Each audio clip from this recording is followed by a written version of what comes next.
Todos acharam aí, irmãos? Capítulo 16, verso 1 e verso 2. Diz assim, a palavra do Senhor.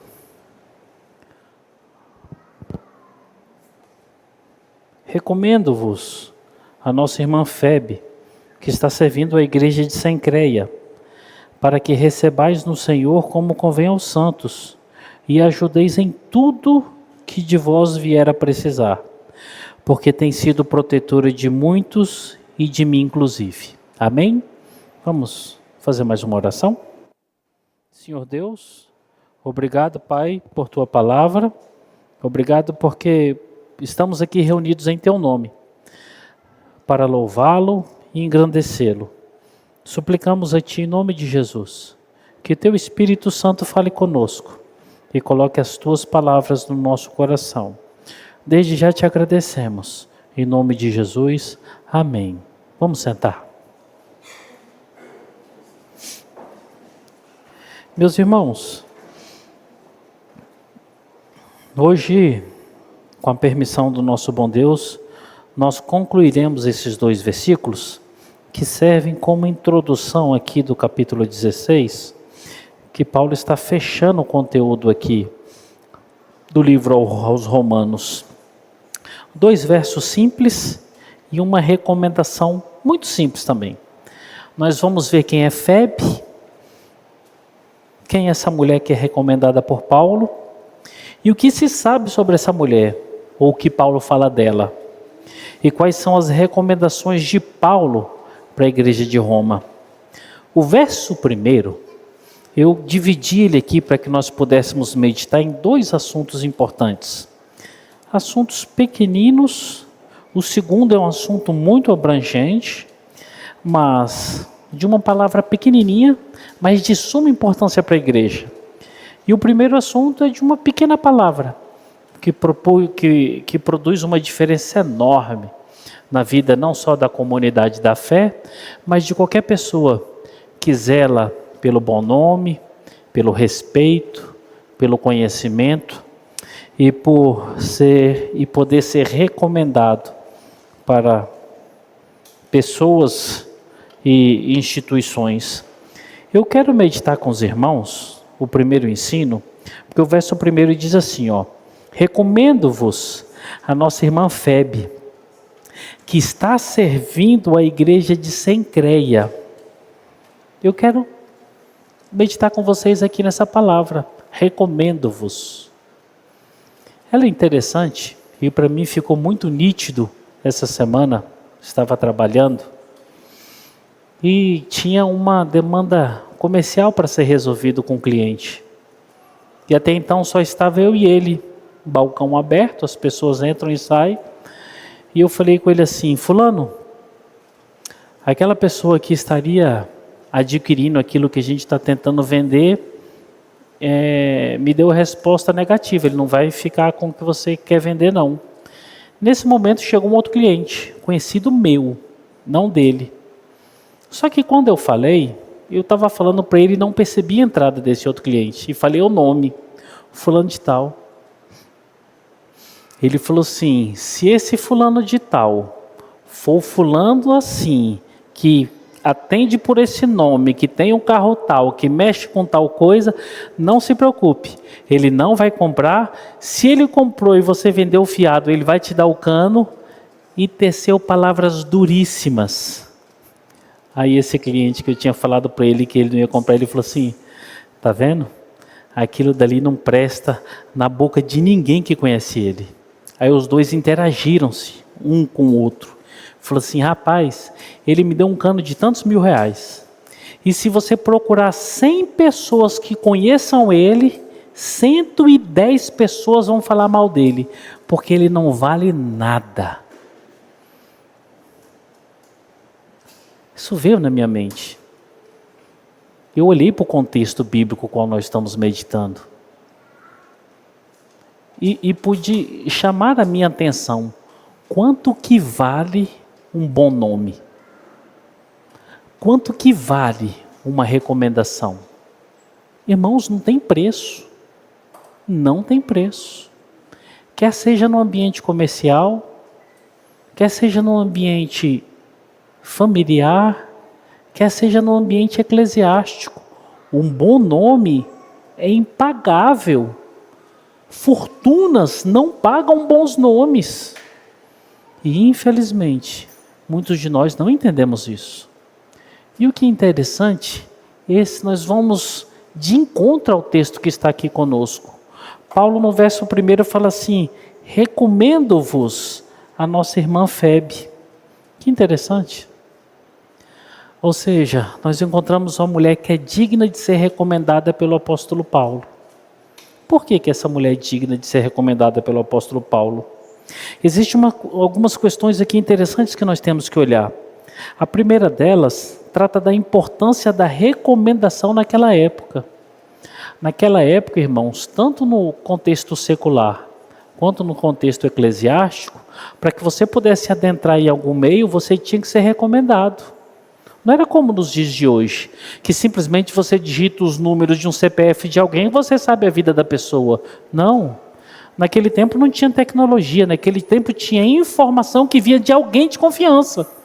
Ou seja, tanto no ambiente monárquico, quanto qualquer outra esfera que existia naquela época, quanto dentro da igreja, para que você pudesse ter um trânsito sendo desconhecido, você deveria ser recomendado. E Febe foi recomendada. Interessante isso. Quem é essa mulher para receber tal recomendação? A boa recomendação está associada ao comportamento fiel da vida de Febe. O que Paulo está fazendo aqui é uma recomendação de alguém que tem um comportamento de vida, pelo que se apresenta até então, ilibado. Uma crente em Jesus. Nós falamos domingo passado uma questão importante e que não existe textos pontuais que afirmem isso. Mas segundo o estudo de historiadores, estudiosos, apontam que provavelmente foi Febe que levou o tratado de Romanos a essa igreja. Ou seja, era uma irmã que detinha tal confiança que ela pegou esse tratado e levou até esse lugar. E sem contar, pelo pouco que nós estamos vendo aqui no verso 1, a vida dessa irmã, o comportamento de crente dessa irmã, a rotina diária dessa irmã é digna de ser recomendada. Isso estimula a recomendação. Nós não recomendamos, eu acho que isso é para qualquer pessoa, quem não tem uma rotina de coisas boas. Você faz uma recomendação de quem não é bom para alguém? Você faz uma recomendação de alguém que não tem um comportamento decente, prudente, honesto, para que ele possa ter vínculo em algum lugar? E até aqui, no verso 1, o que está em pauta é o comportamento fiel da vida de Febe. Estudiosos vão apontar para uma mulher que, de certa forma, era privilegiada financeiramente. Era uma mulher que tinha condições de receber algumas pessoas e dar o suporte que essas pessoas precisavam para que pudessem ser bem acolhidas em Cencreia, que é aquela região lá em Corinto, onde existe aquele istmo, aquela passagem estreita de embarcações, e aonde chegavam as embarcações e desciam marinheiros e todo tipo de pessoa, e principalmente os crentes. E quando ali chegavam, provavelmente, Febe era uma das pessoas, ou era a pessoa da igreja que acolhia os crentes e dava proteção, segurança e abrigo. Era um comportamento da igreja na pessoa de Febe. A Bíblia mostra isso com muita relevância. Ter um comportamento de vida fiel, para que você possa ter ou não ter uma boa recomendação. Permitam-me fazer uma pergunta para os irmãos. E aqui é uma pergunta retórica. Se eu fosse recomendá-los, qual seria a recomendação de vocês? Pastor, preciso de uma recomendação do irmão fulano de tal, para que possa estar na minha igreja, ou para que possa fazer alguma coisa na minha igreja, como eu os recomendaria? Mas, como eu seria recomendado pelos irmãos? E permitam-me estender um pouquinho mais essa pergunta. Como que nós seríamos recomendados pelos nossos parentes e pelas pessoas do mundo? Qual seria o testemunho que as pessoas falariam de nós? Os irmãos têm ideia? Será que seríamos semelhante a Febe? Será que o nosso comportamento de vida seria de tal forma a que qualquer pessoa que falasse de nós diria: eu recomendo esse irmão para qualquer local que ele for. Eu recomendo essa irmã para qualquer local que ela for. Isso é muito importante para nós, irmãos. Nós temos que ter isso em mente, porque isso está atrelado ao nosso comportamento de vida. E o nosso comportamento de vida tem um bocado de coisa.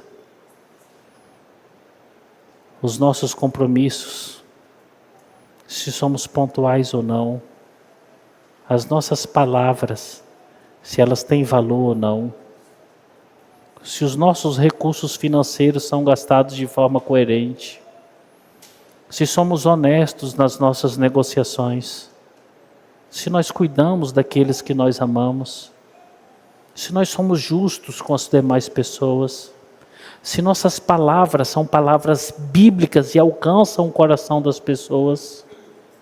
Esse é o comportamento fiel, irmãos. O comportamento fiel não é vir para a igreja no domingo. Vir à igreja no domingo é uma consequência básica da vida cristã. O comportamento fiel do crente começa com a sua vestimenta. O comportamento fiel do crente está nos seus pensamentos, está nos seus relacionamentos. Com quem que você anda, com quem que você conversa, com quem que você está.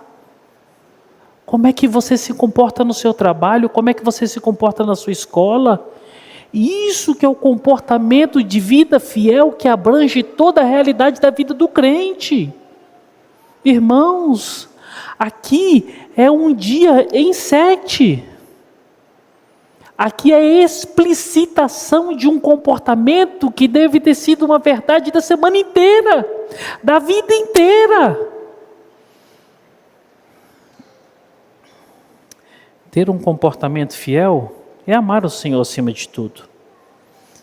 É meditar na sua palavra e guardar essa palavra no seu coração. É perdoar o próximo, é amar o próximo, é ser assistência com os da fé e com os de fora da fé. A Bíblia nos chama atenção para isso, irmãos. Sabe por quê? Porque nós devemos zelar do nome do Senhor pela vida que nós vivemos. E olha, a Bíblia está cheia de fatos semelhantes a isso. Nós podemos ser odiosos pelo que nós fazemos. E talvez isso não vá glorificar o Senhor.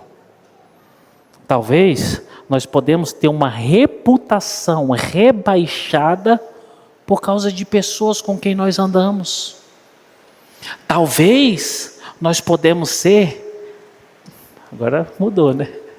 Talvez nós podemos ser pessoas cheias de não aceitação, simplesmente por causa do nosso sobrenome. A Bíblia está cheia desses relatos. Como que você está sendo visto?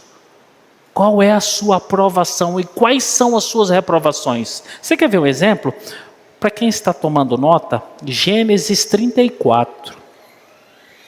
Gênesis 34, do verso 25 ao 31.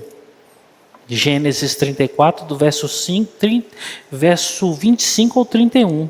Eu não vou ler o texto todo, por questão de tempo, mas eu quero ler só o verso 30. Gênesis 34, verso 25 ao verso 31. Olha o que diz o verso 30 aí na sua Bíblia. Então Disse Jacó a Simeão e Levi: vós me afligistes e me fizestes o que, irmãos? Vós me fizestes odioso. Odioso aonde? Odioso entre os moradores desta terra, entre os cananeus e os ferezeus. E o que vai acontecer agora com Jacó? Ou o que provavelmente vai acontecer com Jacó se ele não tomar uma atitude por causa dessa má fama que está sobre ele? Aí ele diz assim: sendo nós pouca gente, reunir-se-ão contra mim, e serei destruído, eu e minha casa. A boa ou a má fama vão trazer consequências para a sua vida, como trouxeram consequências para a vida de Febe, das pessoas a quem ela recebeu, e da igreja de Roma, que recebeu a Febe. Quais são as consequências da sua fama que estão chegando na sua casa? Já parou para pensar nisso? O que estão falando de vocês? O que não está chegando na sua vida por causa da má fama? Ou o que está chegando por causa da boa fama? Esse texto é interessante, irmãos. Olha o que acontece aqui. Diná é filha de Jacó. Se os irmãos quiserem tomar nota aí, capítulo 34. Diná, uma jovem, devia ser belíssima, se enamorou com as coisas do mundo.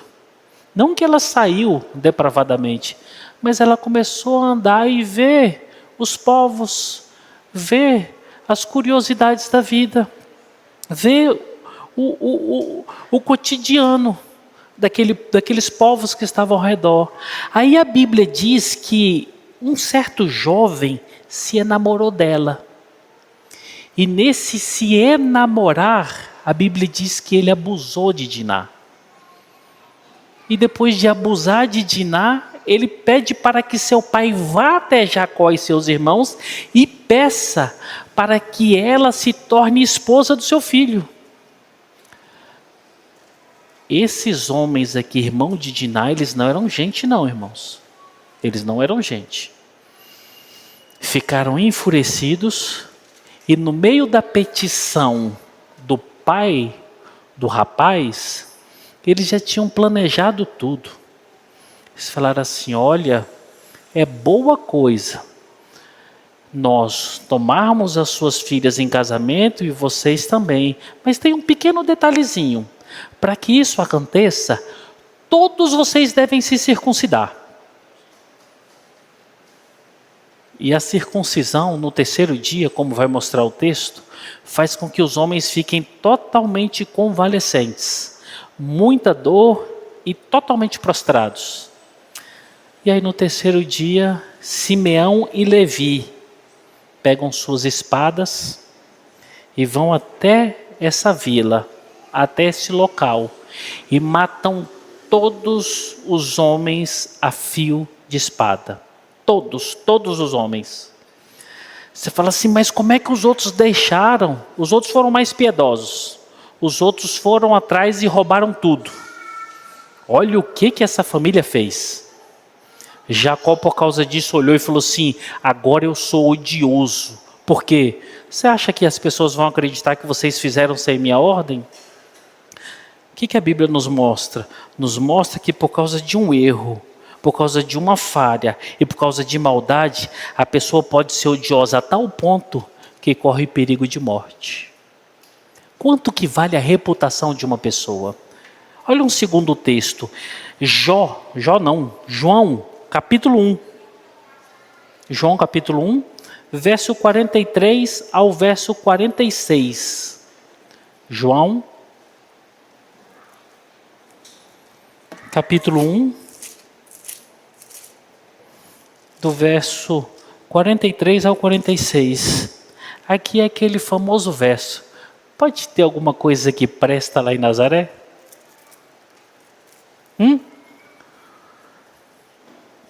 São 3 versozinhos pequenos. Olha o que diz o texto.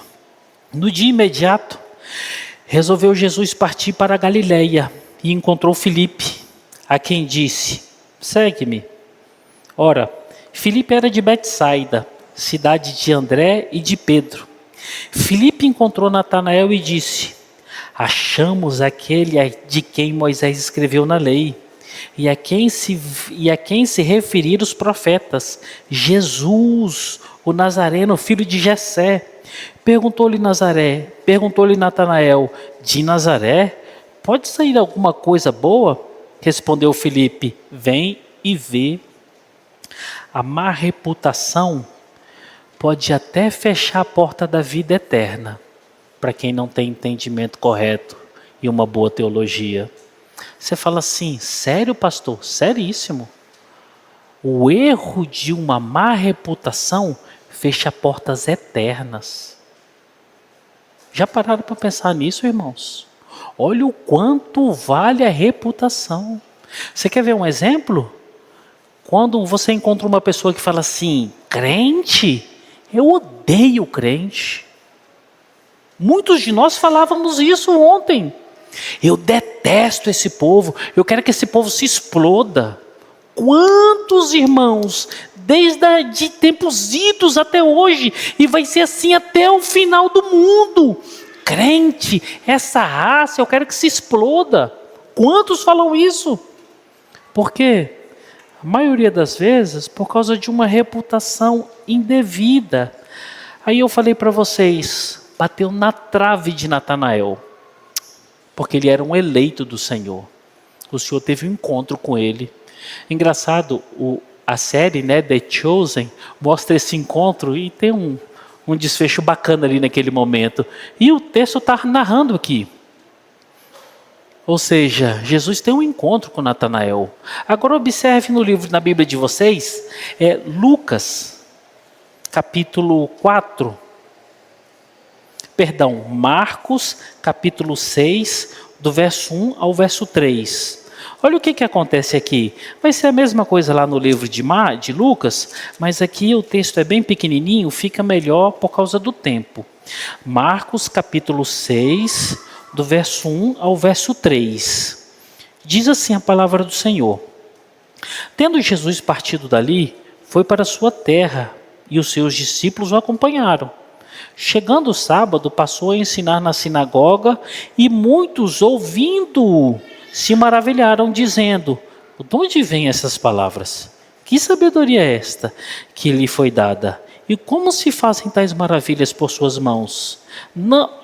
Olha o verso 3. Olha o verso 3.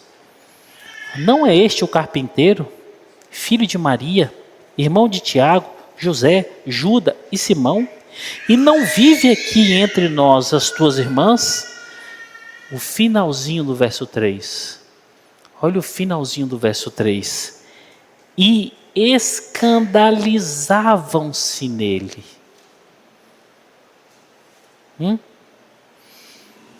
Como é que esse cara tem esse conhecimento?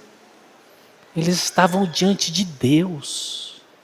Só de Deus. O Filho de Deus encarnado. Mas a má reputação, que era oriunda das suas mentes distantes, longínquas de uma boa teologia, você é um carpinteiro. Você que é filho de Maria. Esse rapaz é um comedor de feijão qualquer. Se escandalizaram dele. Percebam, irmãos, como é perigoso. A má reputação é perigosa. E por último, nós encontramos o livro de Atos, capítulo 9, verso 26 ao verso 39. E aqui eu vou pedir para vocês tomarem nota, porque o texto é um pouquinho grande e eu não vou lê-lo.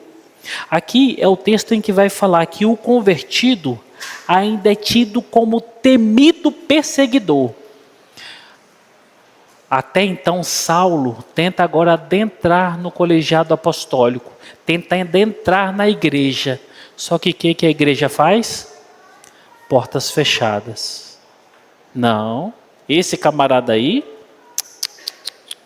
as portas se fecham para quem não pode ter uma boa reputação. Não, esse aí não. O que acontece? Barnabé pega Saulo e o introduz na igreja. Irmãos, o que os irmãos esperam como resposta do seu comportamento de vida? Respondam isso para vocês mesmos. Anotem aí no caderno, anotem na Bíblia. O que vocês esperam do comportamento, a resposta da vida, como comportamento que pode chegar a vocês? Nesses 4 versos, e aqui em Romanos 16, no verso 1, falando sobre Febe, percebam a importância da boa reputação. A boa reputação abre portas. Ela facilita as coisas. A má reputação fecha portas. Não precisa perguntar para ninguém por que não está dando certo. Tem muita gente que não precisa perguntar.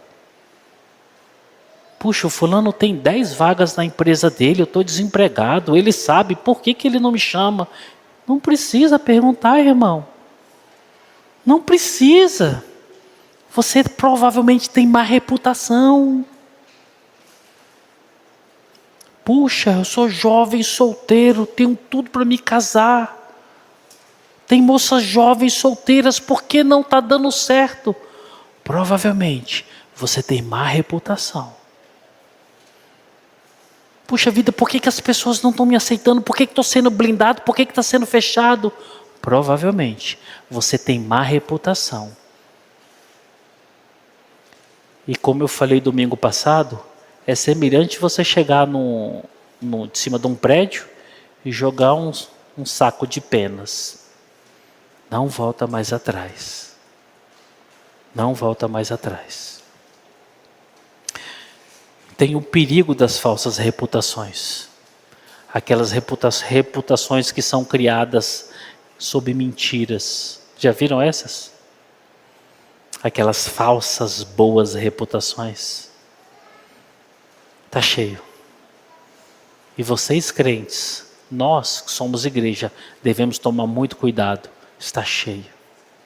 A falsa boa reputação, ela sempre se estabelece por mentiras.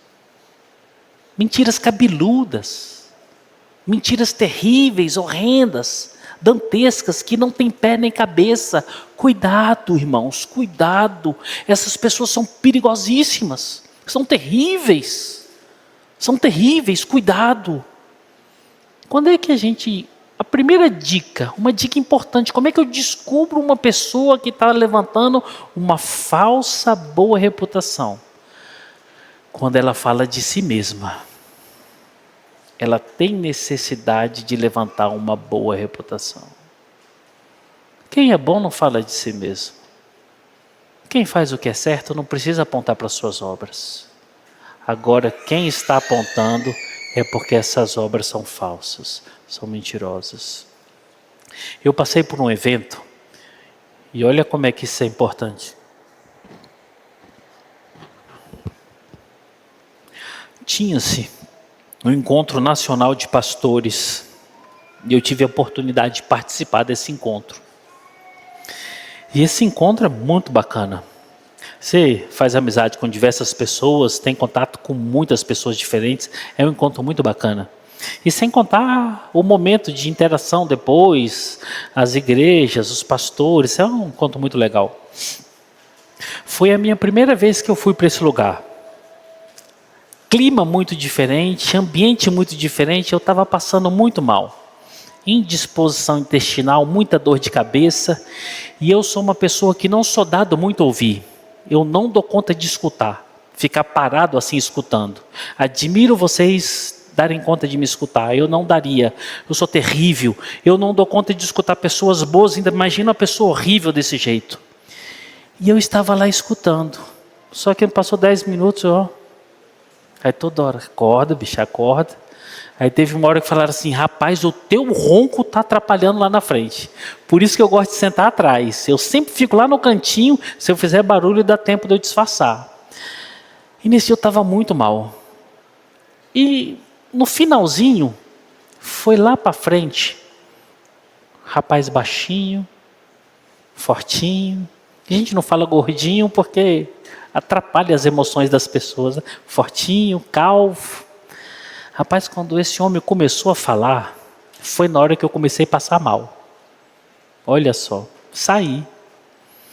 Fiquei longos tempos lá fora. Quando eu voltei, tinha acabado. Meus irmãos, literalmente, só tinha duas possibilidades. Ou Deus tinha descido ali naquele local e tinha derramado da sua glória mesmo, ou aconteceu o que aconteceu. Literalmente, quase todas as pessoas daquele auditório estavam chorando, quebrantados, mas uma coisa de louco. Quando eu cheguei, o pessoal falou assim: rapaz, tu perdeu, você não viu o mover de Deus, que maravilha. Eu falei: caramba, o que foi?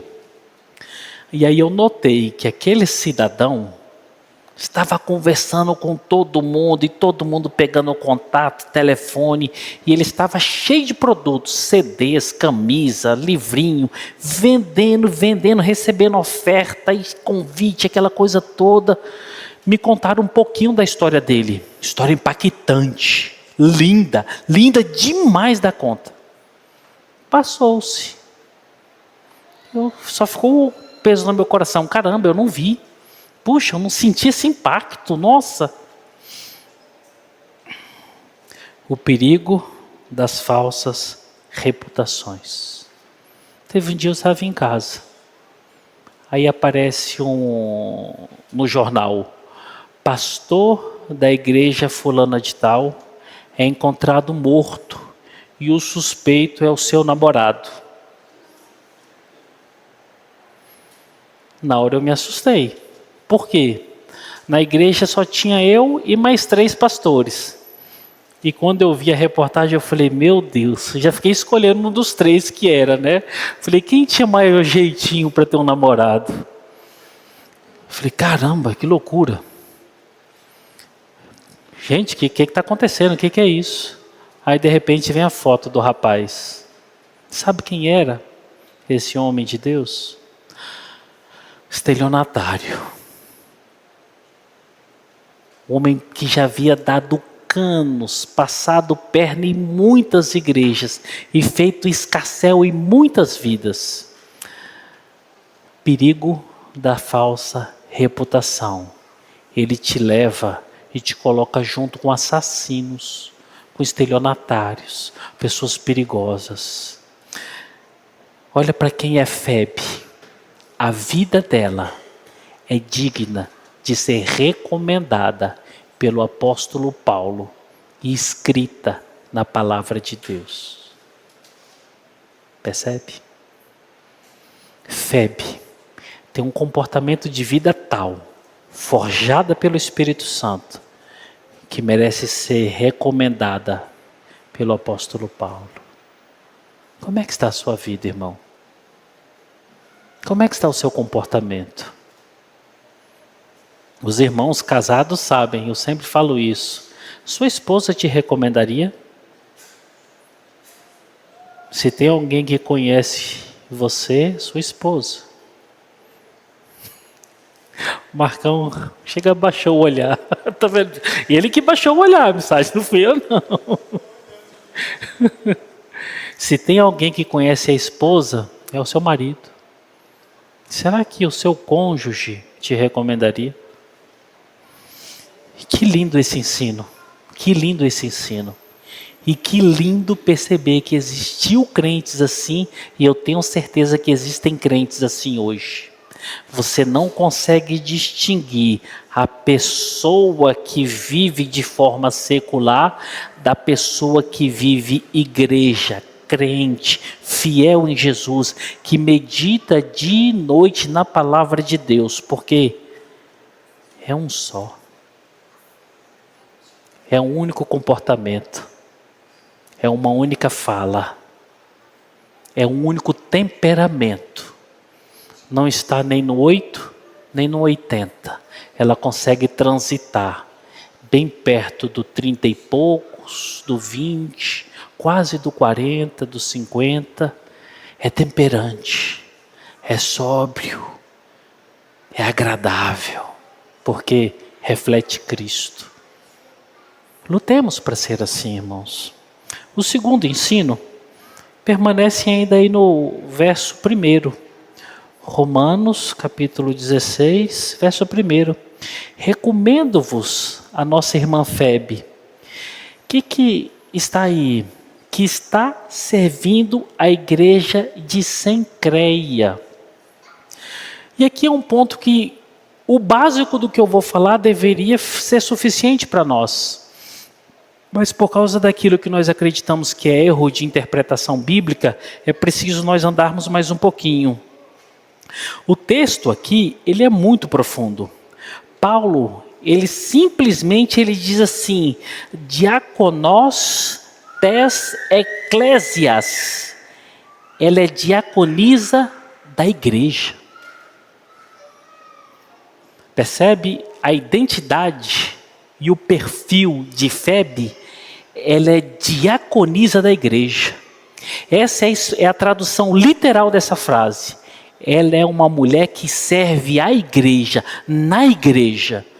Essa é a identidade de Febe. O que é importante aqui, irmãos, é nós entendemos um fato importante. Diáconos, essa palavra que é usada aqui no original, é um substantivo de 2 gêneros. Ou seja, ele serve tanto para o masculino quanto o feminino. Qualquer termo que você usar, você lê aqui no Novo Testamento, vai estar grifado dessa forma. O que Paulo está falando dessa mulher? E aqui seria suficiente se não houvesse a interpretação errada desse texto e mais um bocado que está relacionado ao diaconato. O que Paulo está falando dessa mulher? Paulo está falando que Febe é uma serva atuante na igreja de Cencreia. É uma mulher que atua na igreja. É uma mulher da igreja. É uma serva do Senhor. É isso que Paulo está falando sobre ela. Mas Febe é uma mulher de confiança e merece ser recomendada. E por último, por que isso? Nestes 2 versos, a vida e o ministério de Febe se confundem. É um só. É simplesmente isso que Paulo está falando dela. É uma mulher que recebeu graça de Deus e consegue ser bênção assim para a comunidade. E agora a tônica aqui, irmãos, é o que Paulo não está falando. Por que a tônica é o que Paulo não está falando? Hoje, respeitosamente, nós vemos muitos irmãos crentes acreditando que existem diaconisas, pastoras, mulheres como oficiais da igreja. E um dos textos que sustentam esse erro ao nosso ponto de vista é esse aqui. Por quê? Porque Paulo está falando que Febe é uma diaconisa. O que Paulo não está falando? O que Paulo não está querendo dizer sobre isso aqui? O que Paulo não quer dizer aqui, irmãos, que Febe faz parte do grupo ou do corpo de oficiais da igreja de Cencreia. Paulo não quer dizer isso. E por que Paulo não quer dizer isso? Aí é simples. O que eu vou tentar falar para vocês, eu vou tentar construir aqui para vocês, mas o debate é muito grande. Essa palavra, diáconos, esse substantivo, ele deve ser entendido no contexto que ele está escrito. Não pela grafia somente. O contexto vai dizer o que significa essa palavra. Diáconos, sem estar no contexto de oficialato, ele foi escrito no Novo Testamento mais ou menos 30 vezes. Aproximadamente 30 vezes.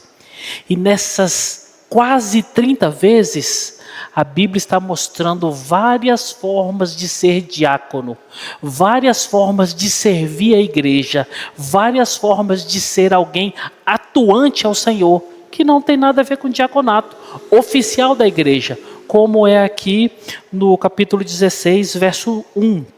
Querem ver um exemplo?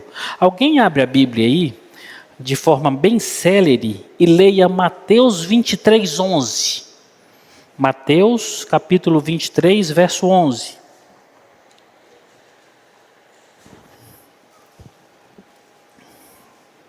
Mateus 23, 11.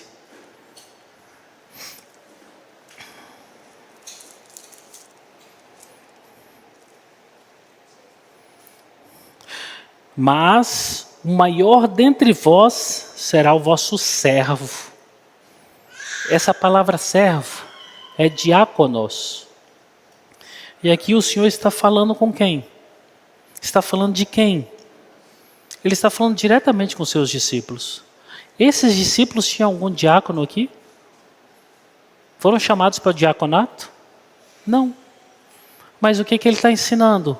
Que a servidão, a diaconia, indifere do ofício. Servir, não necessariamente você precisa ser um oficial. Romanos 13, 4. Romanos capítulo 13, verso 4.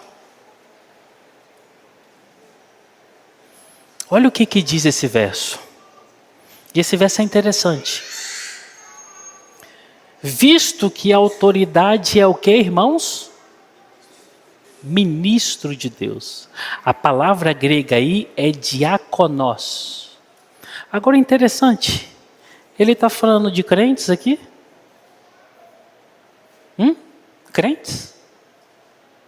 Capítulo 13 de Romanos? Não. Ele está falando de autoridades.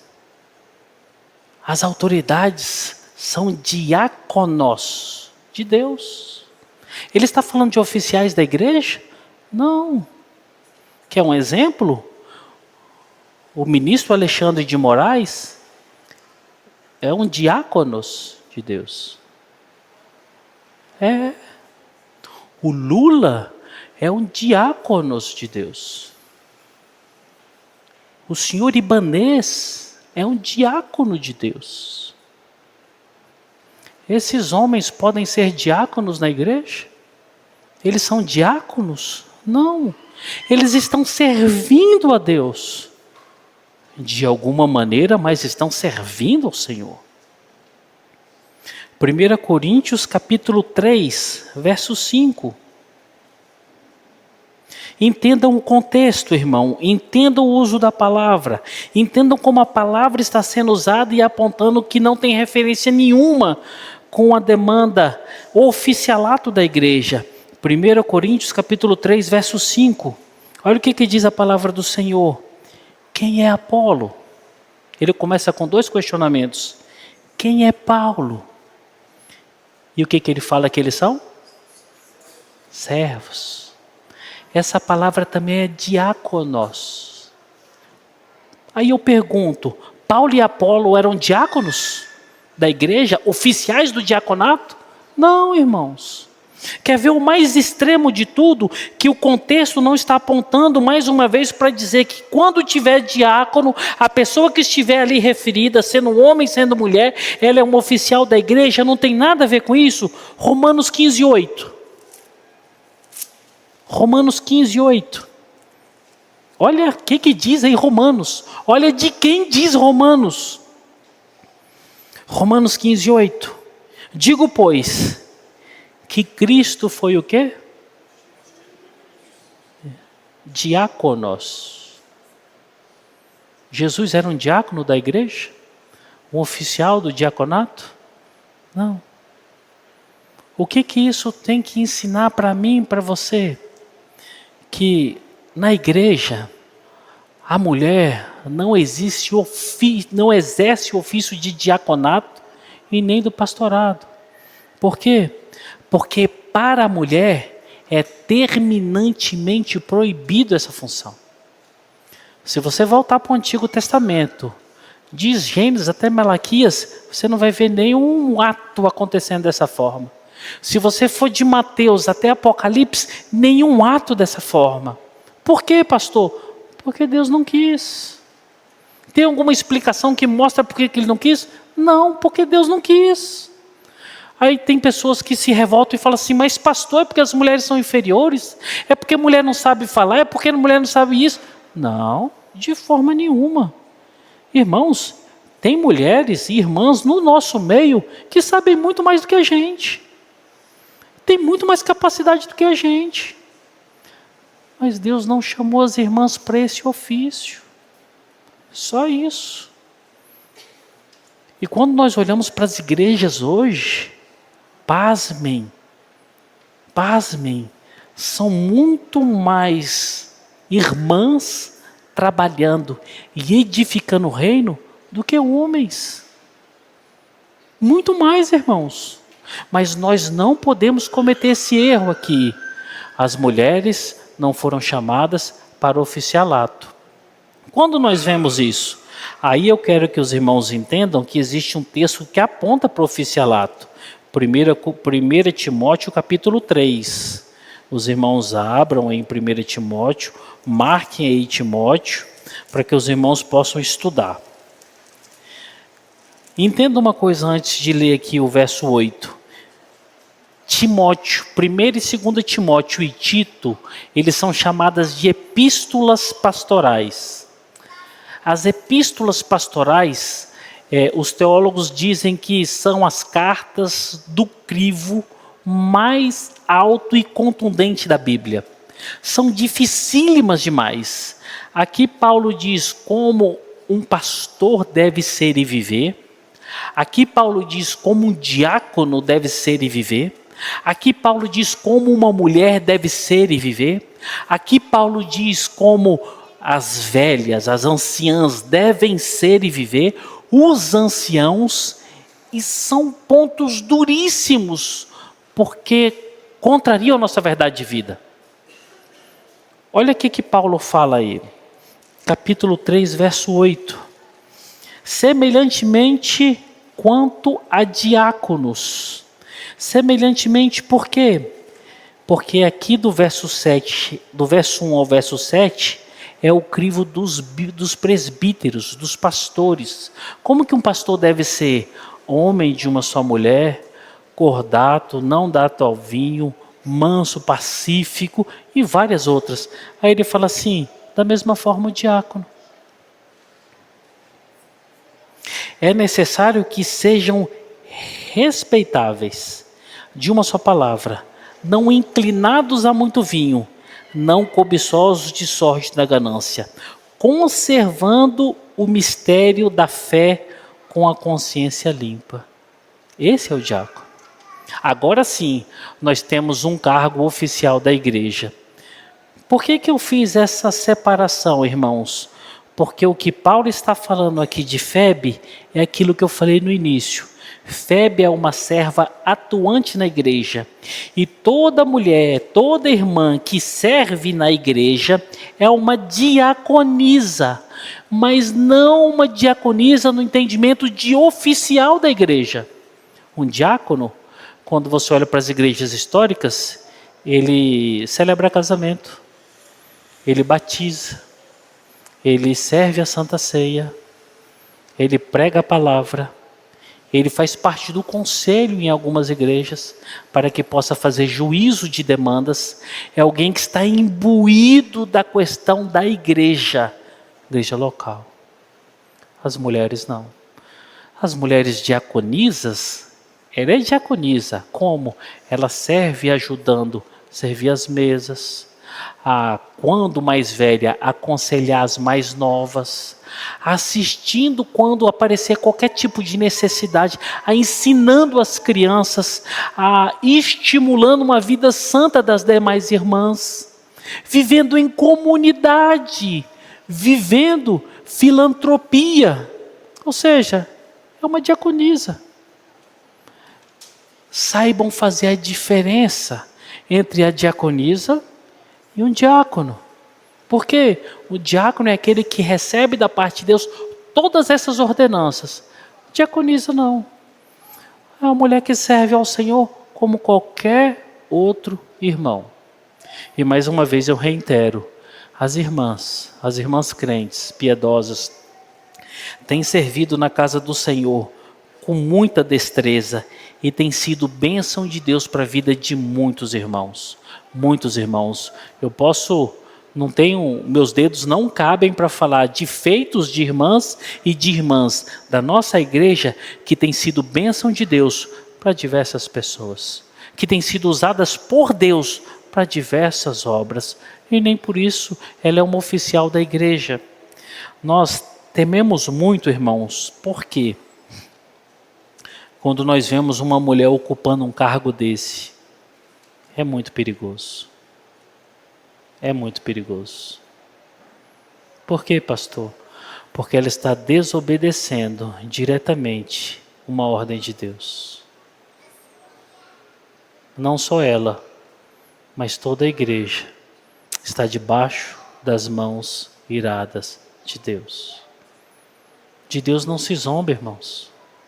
Com Deus não brinca. Com aquilo que Ele estabeleceu na sua palavra, não brinca. E por que eu tenho que trazer esse alarde? Esse texto é muito importante. Tinham poucas igrejas que ainda estavam se mantendo firmes diante dessas posições. E esse ano já sucumbiram praticamente. E os próximos anos que virão, acredito que vão ser raríssimas igrejas, vão ser igrejas independentes que vão ter esse posicionamento. Igrejas independentes. As igrejas que são ditas reformadas já estão não de forma oficial, mas já tem pastoras pregando, já tem esposas de pastor que são chamadas por membros de pastoras, já tem mulher pregando dominicalmente. Acabou, irmãos, acabou. Não entrem nessa. Não cometam esse erro. Biblicamente, isso é um erro fatal. Não se ponham debaixo de maldição, porque tem alguém desapercebido teologicamente. E essa displicência teológica está arrastando pessoas para caminhos de dificuldades. Não façam isso. Não façam isso. O Senhor instituiu homens para que eles possam servir ao Senhor, oficializando na igreja. O homem é o pastor. Ao homem cabe o diaconato oficial da igreja. Só isso. Simples. Simples. Ah, pastor, mas não pode isso nem aquilo. Segundo as Escrituras, não. E por que as igrejas todas estão indo para esse lado? Se perderam. Totalmente. É só você olhar para o que está acontecendo. É só você olhar o que está acontecendo. Poucas denominações. Só tinham duas que eu conhecia que ainda estavam em pé. As duas que eu conheço já caíram. E não oficialmente, mas sucumbiram já. Acabou. Estão abrindo as portas para o abismo, para as trevas, para a perdição, para a maldição. Erros intermináveis. O verso 2 ele é mais simples, ele é um pouquinho maior, mas é mais simples. Hoje nós teremos 2 sacramentos acontecendo, mas o verso 2 ele é mais simples. Vamos para o verso 2. O verso 2 diz assim: para que a recebeis no Senhor, como convém aos santos, e ajudeis em tudo que de vós vier a precisar, porque tem sido protetora de muitos e de mim inclusive. Agora nós vamos ver de forma mais palatável como é que é essa Febe, o que ela fazia. Mas antes disso, Paulo fala algo importante, é uma ordem para a igreja. Olha aí no verso 2. Para que a recebais no Senhor como convém aos santos. Olha que interessante. Que conversa é essa? Como crentes, somos instruídos para receber a todos. E Paulo agora dá uma ênfase num recebimento diferenciado para a Febe. Nós aqui como igreja, nós temos que receber qualquer um que entra por aquelas portas. Nós como crentes, quando abordados em qualquer ambiente, qualquer local, temos que receber a todos, sem exceção. Quer professem religiões diferentes, quer professem qualquer entendimento do cristianismo diferente, nós temos que receber todos. Mas aqui nós aprendemos com Paulo, e em outros textos também, que a forma de receber crentes é diferente. Olha que bonito isso aqui, irmãos. A forma de receber crente é diferente. Por que, pastor, é diferente? Eu elenquei 4 situações que faz com que não só essa igreja receba diferente, mas nós também temos que receber diferentes. Por que Febe tinha que ser recebida diferente? Porque Febe é filha do Altíssimo. Febe é filha de Deus. Febe foi justificada por Cristo. Sabe o que isso significa, irmãos? Isso chega para nós também, que aquela igreja, ela tinha a mesma rotina de vida de Febe. Quando você olha o nome Febe, é um nome pagão, que está relacionado ao paganismo e a nome de deuses. Ela provavelmente é uma crente helenista. E sabe o que isso significa? Muitos desses crentes, muitas dessas pessoas que foram a Cristo, alguns deles mudaram o nome para não ter mais vínculo com o paganismo. Ela não. Febe não é pegada ao misticismo. Ela não se importou em mudar o seu nome.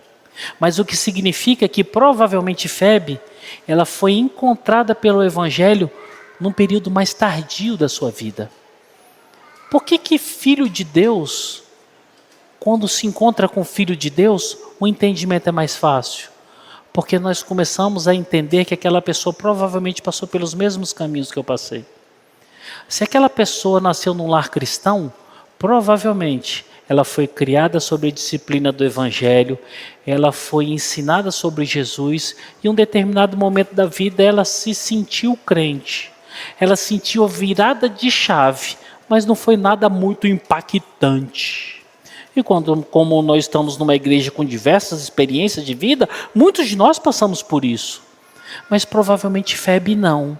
Provavelmente em um determinado momento da sua vida, em um determinado momento da sua história, o Espírito Santo tirou a palavra que estava no ouvido e colocou no coração dela, e ela abraçou o Evangelho.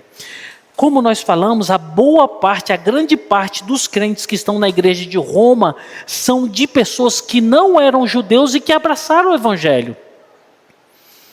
Todos eles devem falar assim: eu sei no dia que essa mulher foi salva. Provavelmente foi do mesmo jeito que eu fui salvo. Ela passou pela mesma experiência que eu passei. Ela sentiu a carne estremecer e a palavra entrar no coração. Só tenho que compartilhar coisas boas com ela. A mesma coisa acontece com a gente, irmãos. Quando nós encontramos um crente, a gente não sabe de onde que é, de que igreja que é, mas nós entendemos porque tem a mesma realidade de vida. E olha como é que isso é gostoso. Ter e saber que aquela pessoa passou praticamente pela mesma experiência que eu. E mais do que isso, vias de regra, sabemos que o que aconteceu nas suas vidas foram as mesmas coisas que nós. E por causa disso, nós sabemos para onde nós vamos. O vínculo da fé, quando você toma um aspecto maior teológico,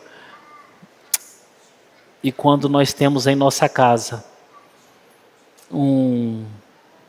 pessoas que não conheceram o Evangelho, o vínculo da fé é maior do que o vínculo carnal. Difícil isso. Difícil isso. Por quê? Porque o vínculo da fé ele vai ter continuidade na eternidade. O vínculo carnal vai acabar. Um dia, provavelmente nós vamos morrer. E aqueles que são consanguíneos nossos,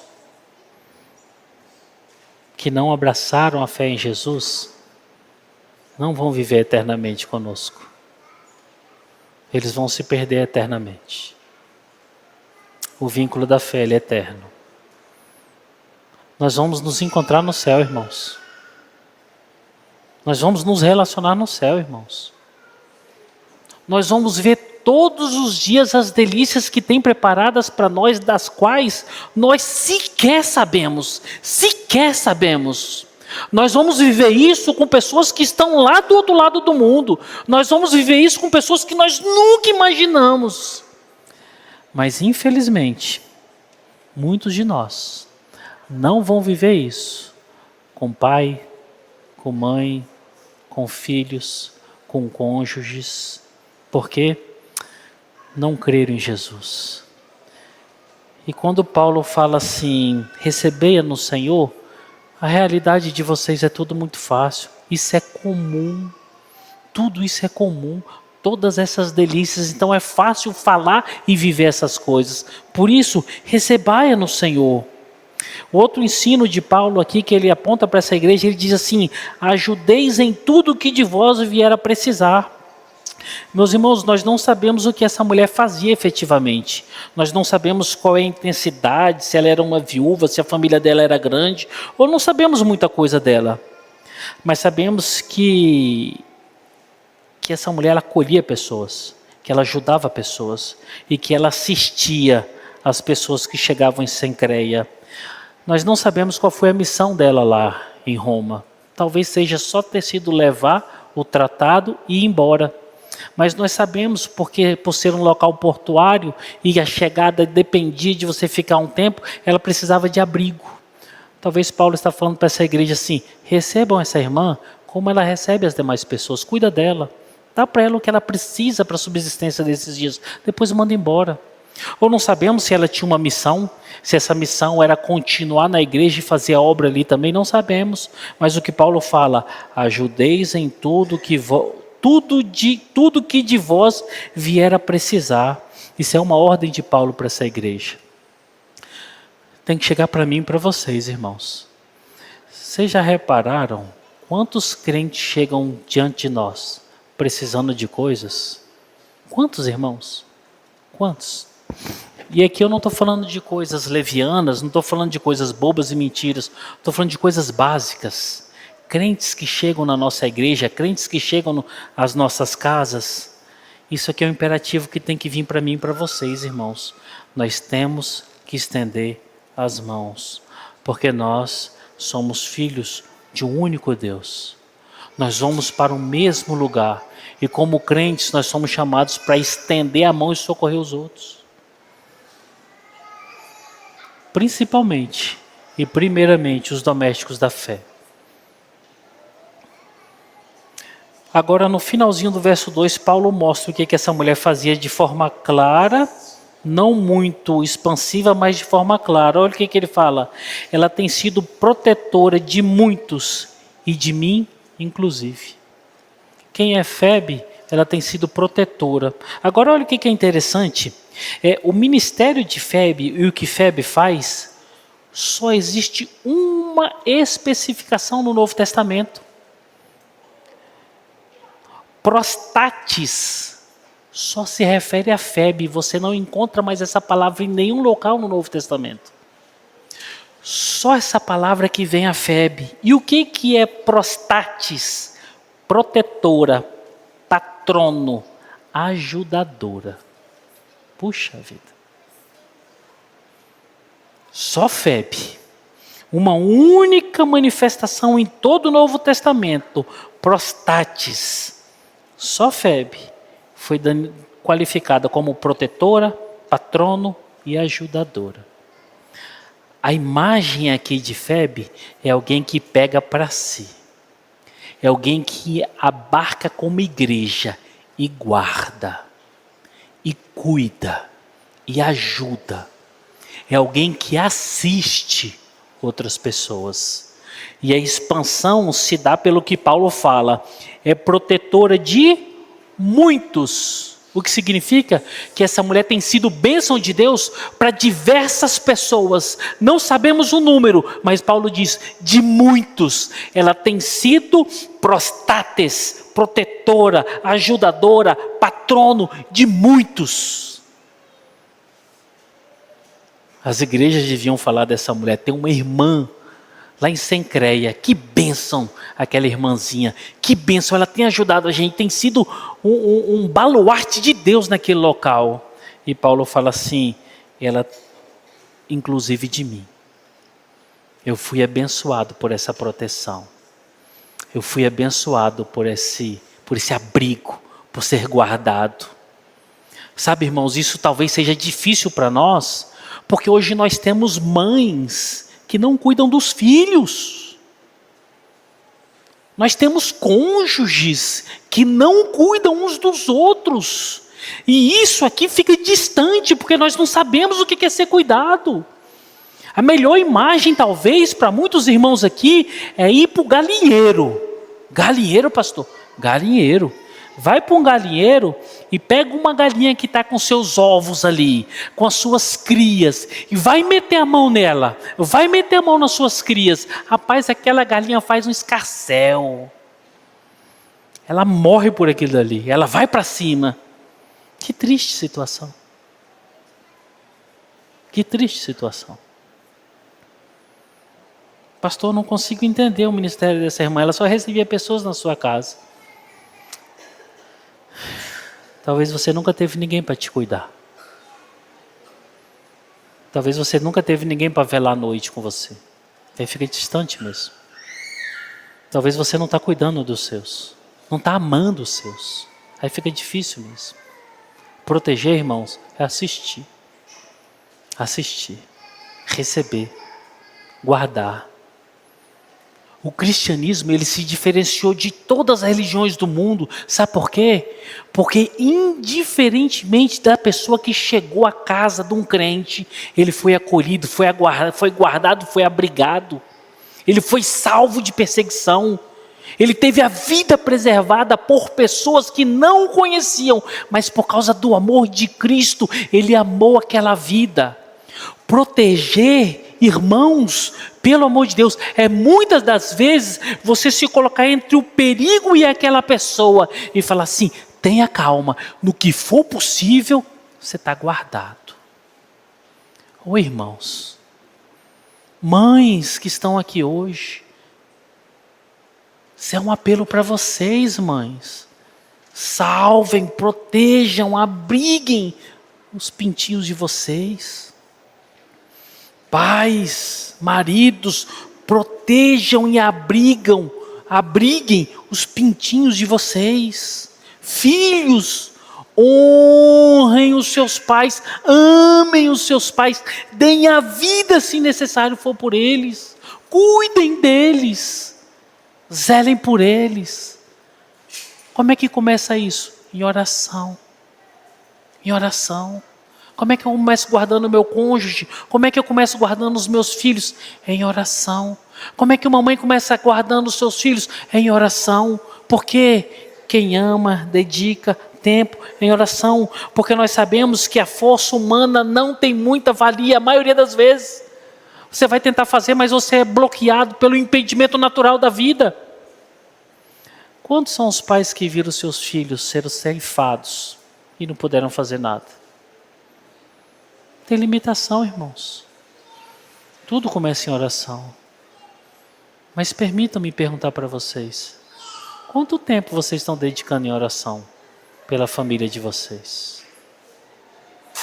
Quanto tempo vocês estão dedicando em oração pelos cônjuges de vocês? 3 ensinos e eu fecho o verso 1 e o verso 2. A primeira delas, as afirmações de ser uma pessoa abastada financeira. Provavelmente porque muitos estudiosos dizem que ela tinha condições e boas condições para exercer esse tipo de trabalho e esse tipo de ajuda. Talvez ela tinha muitas condições e abrigava as pessoas num local afastado, um local que era propício para isso, mas ela o fazia. A segunda afirmação sobre Febe, provavelmente ela acolhia crentes do porto, abrigando-os na sua casa, por talvez sua casa ser um local que era grande, abastado e que tinha condições para abrigar pessoas. E por último, ela fez isso com Paulo, testemunha de vida. E quem está narrando aqui sobre ela foi quem foi beneficiado pelo ministério dela. Esta é Febe.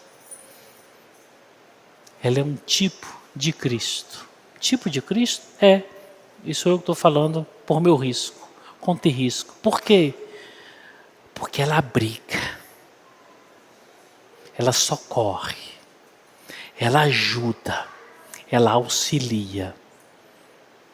Nós estávamos andando perdidos por esse mundo afora, irmãos. Vocês lembram? Tempos idos. Você estava envolvido em coisas erradas, estava nas pornografias, nas mentiras. Você pouco se importava com o evangelho, pouco se importava com a igreja, pouco se importava com sua família. Mas um dia você ouviu falar de Cristo. Um dia esse Cristo te pegou e te trouxe para cá. e disse assim: você é meu. Eu te coloco agora no local mais seguro de todos. Qual é o local mais seguro de todos, pastor? Na igreja? Não. Não é na igreja? Não. É na minha casa? Não.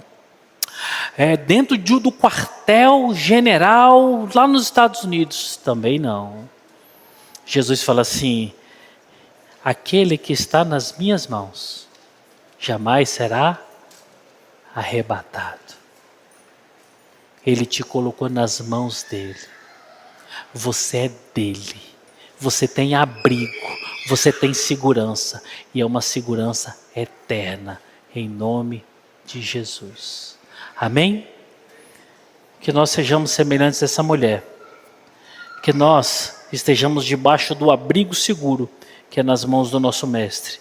E que nós glorifiquemos a Deus todos os dias. Vamos fechar os nossos olhos e vamos orar ao Senhor.